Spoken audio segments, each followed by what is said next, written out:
Pero ¿cuál fue el problema de las 95 tesis de Lutero? Lutero era un católico ferviente, esto cabe mencionarlo, era un católico que anhelaba una iglesia recta y correcta. Entonces, el movimiento de las indulgencias es lo que empieza a causar este problema. Pero ¿cuál movimiento de las indulgencias?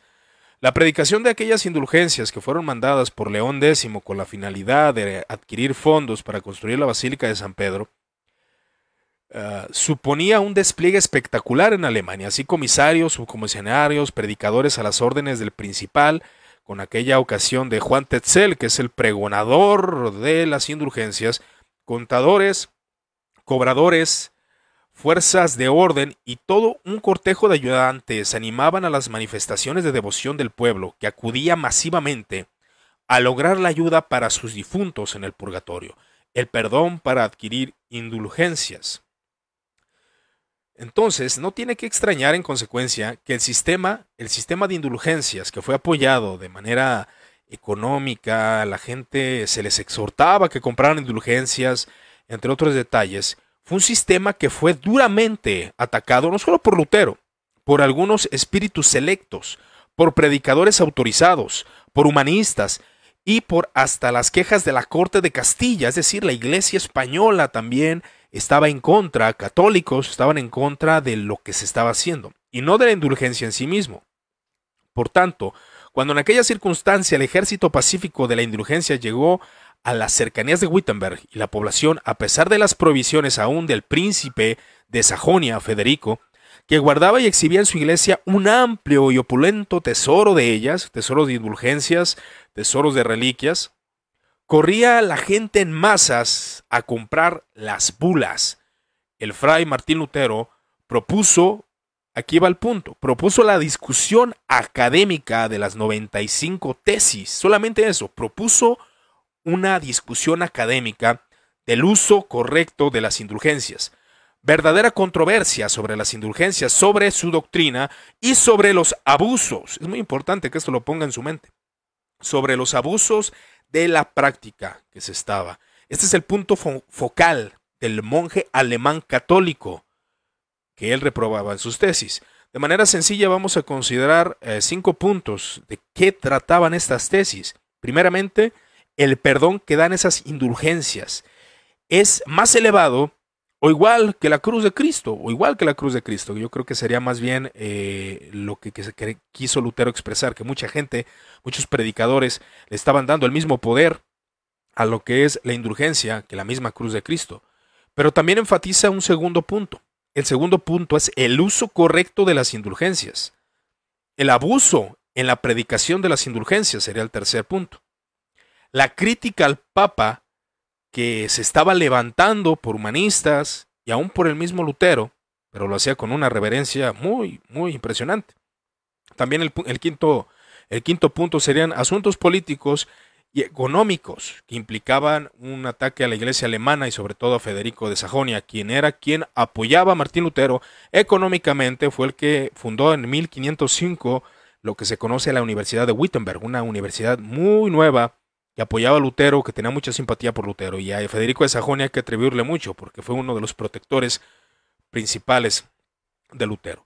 ¿Y qué ocurre en 1517? Bueno, todos conocemos esta gran escena donde se cuestiona por algunos historiadores. De hecho, tenemos ahí la imagen donde Martín Lutero clava sus 95 tesis, pero algunos cuestionan esta fecha de esta especie de manifiesto y se cuestiona sobre todo la realidad del gesto teatral del fraile Agustino clavando con saña la incentiva contra las indulgencias en las puertas de la iglesia de todos los santos. De hecho, es algo que se cuestiona. Si realmente Lutero clavó estas 95 tesis, solamente fue una invención para tratar el tema de manera muy épica, ¿no? Pero independientemente lo haya hecho o no, el evento pues fue real, estas 95 tesis fueron escritas. Muchos historiadores dicen, bueno, si el evento no ocurrió, igual es importante porque es lo que la mente alemana proclama de este héroe de la iglesia de la iglesia alemana, ¿no? El fundador, se puede decir, de la iglesia luterana. Aunque así no lo vería Lutero. Lutero más bien veía una reforma de la misma iglesia católica. Pero Lutero envía sus 95 tesis a sus superiores, que es algo que es más real, en ese sentido, y una a su superior es Alberto de Maguncia o de Brandeburgo, pero este no contestó. Tal vez se sintió aludido porque él mismo participaba sobre esta implementación de las 95 tesis de Martín Lutero. Entonces, después de algunos amigos letrados, se apresuraron a imprimir las 95 tesis. Independientemente si Lutero las clavó o no, el evento que ocurrió es que alguien se apresuró a imprimirlas. Algo probablemente apoyado por Federico de Sajonia, porque los intereses de Federico de Sajonia estaban siendo afectados. Pero vamos a entrar a las 95 tesis. No voy a tocar todas, obviamente, por cuestiones de tiempo y también porque es bastante largo, pero vamos a tratar de tomar la sustancia de la enseñanza de algunas tesis de Lutero. Lutero, a sus 35 años de edad, maestro en artes y en Sagrada Escritura y profesor ordinario de esta última disciplina en esa localidad, clava las 95 tesis y él declara, por amor a la verdad y en afán de sacarlo a la luz, se discutirán en Wittenberg las siguientes proposiciones. Él comienza con la tesis número 1 diciendo, la tesis 1 hace fuertes énfasis en este punto. Y él dice, la verdadera penitencia y continua penitencia, cuando el Señor nuestro Dios, Maestro, Jesucristo dijo, haced penitencia, ha querido que toda la vida de los creyentes fuese de penitencia. Aquí el fraile Lutero intenta poner en debate algo bastante sustancial, que no es suficiente la compra de indulgencias, debe haber una verdadera penitencia. Y esto habla de un arrepentimiento continuo en la vida del cristiano. Por eso aquí es donde él menciona el verdadero arrepentimiento, a diferencia del solo hecho de comprar una indulgencia que aparentemente puede perdonar mis pecados, como lo mencionan los vendedores de indulgencias. Y él menciona, este término no puede entenderse en el sentido de la penitencia sacramental, es decir, la penitencia no es aquella que se hace cuando alguien se confiesa, sino aquella penitencia de dolor constante en la vida del creyente. Aquí él no está contrarrestando y no está pues quitando lo que es la penitencia de los sacerdotes o la confesión o satisfacción.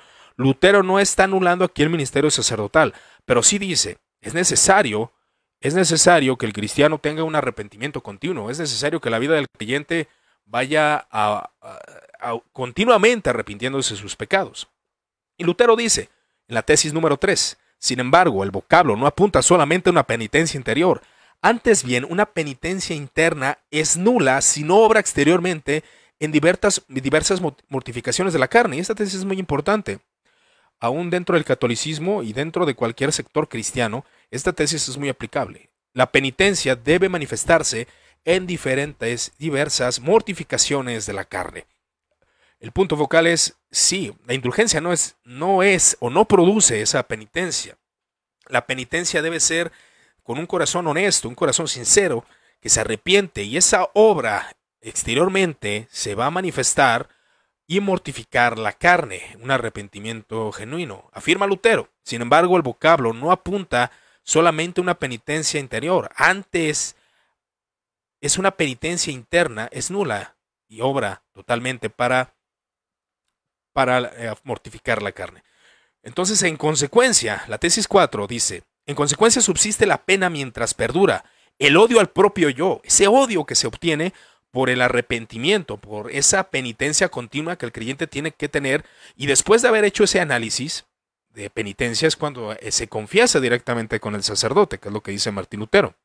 En consecuencia subsiste la pena mientras perdura el odio al propio yo, es decir, la verdadera penitencia interior, lo que significa que ella continúa hasta la entrada en el reino de los cielos. La penitencia debe ser continua y parte de la vida del cristiano hasta la entrada del reino de los cielos. Es lo que está tratando de enfatizar Martín Lutero en esas cuatro tesis que acabamos de mencionar.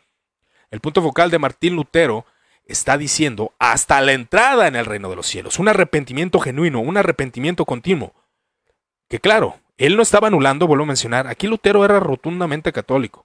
Para aquellos que creen que habla de la sola fe, las 95 tesis, no. Aunque Lutero ya había desarrollado esa teología. Pero el punto número 5 dice, el Papa no quiere ni puede remitir culpa alguna, salvo aquella que ha impuesto, sea por su arbitrio, sea por conformidad a los cánones. Vaya, esta tesis, ¿qué significa? Y es muy importante que la entendamos, y esto nos va a ayudar a entender las demás tesis y a entender aún el tema de las indulgencias. ¿Cómo es que esta doctrina entró en el cristianismo?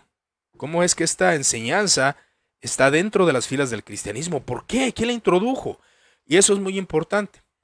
¿Qué quiere decir esta tesis número 5? Y en esta tesis número 5 quiero enfocarme porque de aquí se va a desglosar todas las demás. Ok, el Papa, dice él, puede remitir culpa de aquello que haya juzgado por medio de los cánones penitenciales y no quiere ni pretende perdonar todos los pecados. Ah, caray, ¿esto qué significa? ¿Qué significa la palabra cánones o los cánones penitenciales? Muy bien, creo que esto es muy importante que lo entendamos. Los cánones penitenciales eran reglas establecidas en los primeros siglos de la Iglesia por los obispos, en la que se fija el rigor de duración de las penitencias que debían imponer los sacerdotes a los pecadores públicos para reconciliar con la Iglesia y admitirlos a la comunión. ¿Qué significa esto? Bueno, un creyente cometía un pecado de adulterio, no solamente era confesarlo y ya, debía de haber una penitencia, debía de haber una enseñanza para esta persona para que fuera reconciliado con la Iglesia y debía cumplir un mandato impuesto por la misma Iglesia. Es decir, el obispo podría decirle, bueno, tu penitencia va a ser venir a la iglesia y pararte ahí, en la esquina, para que nosotros veamos que realmente quieres volver a la comunión de la iglesia y arrepentirte realmente y confesarte confesarte continuamente para saber cómo está tu corazón. Esa era la enseñanza de los primeros siglos de la iglesia. Ahora, los cánones penitenciales eran para los pecadores vivos que se arrepentían y querían volver a la comunión de la iglesia.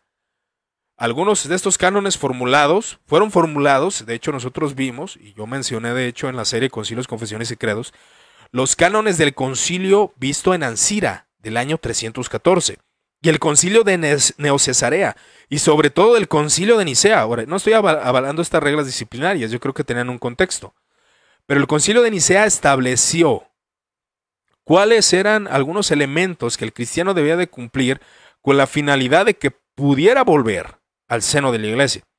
Algunas fueron puestas en vigor y otras no. Y sobre todo, obviamente, dentro de la iglesia evangélica protestante, pues no aplicamos esto. Pero, por ejemplo, los cánones del concilio de Nicea. El proceso de reconciliar se desarrolla fuertemente a través de la penitencia. La penitencia pública, es decir, que los sacerdotes, como los obispos, como los maestros, entiendan que tú estás arrepentido. Entonces se mencionaban 3 grados de penitentes, todos en el contexto de la Eucaristía. Oyentes, a los que se le permitía oír la liturgia de la palabra y entonces tenían que marcharse. Postrados, los que después de la liturgia de la palabra recibían una bendición del presidente para la que se prosternaban, y entonces salían finalmente los orantes, que permanecían durante toda la plegaria eucarística, pero no recibían la comunión. ¿Por qué? Porque cometían pecados graves y pecados que eran públicos. Entonces, estas reglas disciplinarias eran la finalidad, o estas reglas de los cánones penitenciales, era para que ellos mostraran su verdadero arrepentimiento, verdadero dolor. Entonces, Lutero decía, bueno, los cánones penitenciales dice que el Papa o el obispo pueden imponer ciertas cosas las cuales permitan ver el arrepentimiento genuino de la persona. Y ellos van a poder absolver cuando esta persona realmente haya mostrado con evidencia que se ha arrepentido. Entonces, tanto el Papa como los obispos pueden hacerlo, pero el Papa no puede perdonar absolutamente todos los pecados porque eso solamente lo puede hacer en la confesión, es decir, que esa persona confiese pecados veniales. O sea, solamente aquellos que son impuestos por la iglesia puede perdonarlos, que es lo que Lutero está diciendo. Entonces, esto lo reafirma la tesis número 6. El Papa no puede remitir culpa alguna, sino declarando y dando testimonio que ha sido remitida por Dios. O sea, analizando el caso, la persona entra a la comunión de la iglesia.